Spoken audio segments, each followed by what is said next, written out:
જય શ્રી રામ મિત્રો। બપોરની કાળઝાળ ગરમી હતી। વિશ્વા ઘણી જ બેચેન હતી। એના જીવને ઘડી ઘડી અકળામણ થઈ રહી હતી। વિશ્વા એકાંત જગતી હતી। વનવગડામાં જઈને દૂર દૂર ઊંચી ટેકરી પર ઘટાદાર વડલાના વૃક્ષ નીચે ઊભી રહી। વિશ્વાથી પોતાની સાથે થયેલા અન્યાય સહન નથી થતા। વેરાન વગડામાં વિશ્વા મુક્ત બની જોર જોરથી ચિલ્લાવા લાગી। છાના ડુસકા ભરી ભરીને રાતના અંધારામાં ઓશિકા ભીંજાઈ ગયા હતા। એક રાતે સમાજમાં વિશ્વાને અચાનક બદનામી અપાવી હતી। પોતાની વેદના મુક્ત રીતે રજૂ કરવા વિશ્વાએ વગડો પસંદ કર્યો હતો। માનવ જીવનની કેટલી કરુણતા! માનવી ક્યારેક મુક્ત અને મને રડી પણ ન શકે। સમાજના ખોખલા બંધનો કેટલા વરવા હોય છે। કોઈ પણ સ્ત્રી હોય કે પુરુષ હોય, એની વ્યથા રજૂ કરવામાં પ્રકૃતિ સાથ આપે છે, પણ આ ક્રૂર માનવજાત તમાશા જ જુએ છે। એ વિશ્વાને સમય સાથે સમજાઈ ગયું હતું। વિશ્વાના સમાજના નિયમો એટલા બધા ક્રૂર હતા કે એક સ્ત્રી અને પુરુષ નિર્દોષ રીતે વાત કરતા હોય તો પણ દાળમાં કંઈક કાળું છે એવો ગણગણાટ કરે છે। છેવટે એવું પરિણામ આવે છે કે વિજ્ઞાનના નિયમ મુજબ સ્પ્રિંગને જેટલી દબાવો એટલી બમણા જોરથી ઉછળે છે। વિશ્વા અને પવિત્ર પણ આ જ પરિસ્થિતિમાંથી પસાર થઈ રહ્યા હતા।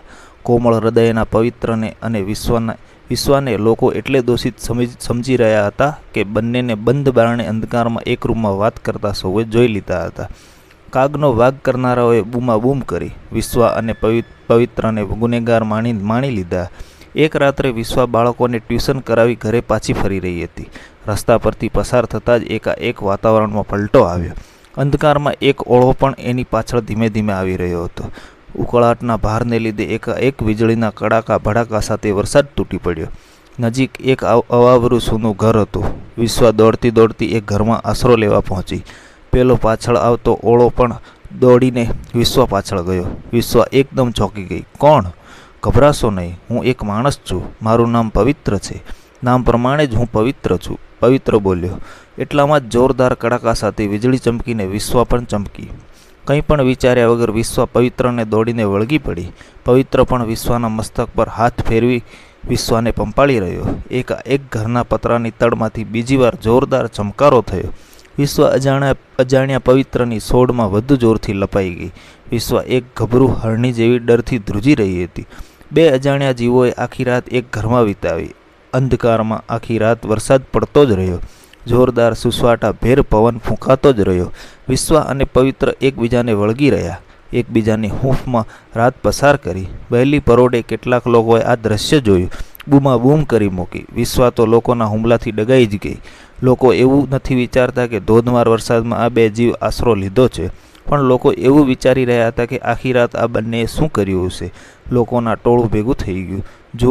જુઓ બધા, આ શારદાબેનને વિશ્વાને આ અજાણ્યો પુરુષ આખી રાત આ ઘરમાં એકલા પુરાઈ રહ્યા હતા।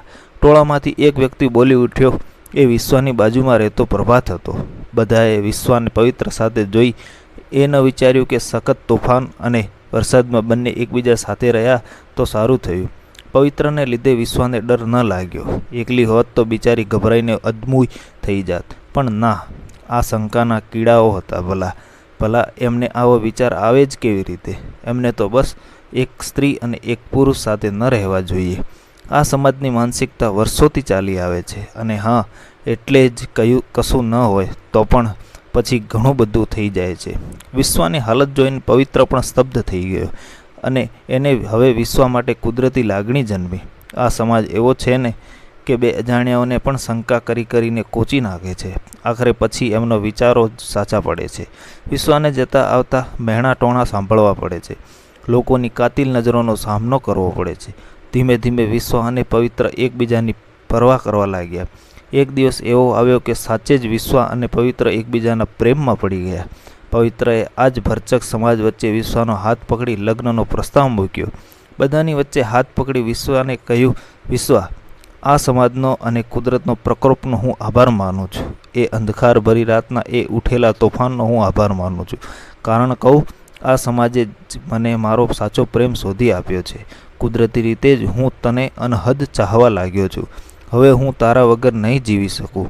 શું તું મારી જીવનસાથી બનવા માટે તૈયાર છે? શું તું પણ મને ચાહે છે? વિશ્વાએ હકારમાં મસ્તક હલાવ્યું, પોતાની સંમતિ આપી દીધી। આસપાસ ભેગા થયેલા શંકાના કીડાઓના પાસા અવળા પડ્યા।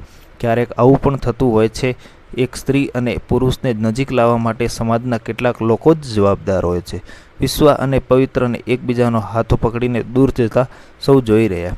રેડિયો પર એક ગીત વાગી રહ્યું હતું, મિલતી હૈ જિંદગી મેં મોહબ્બત કભી કભી. થેન્ક યુ સો મચ મિત્રો.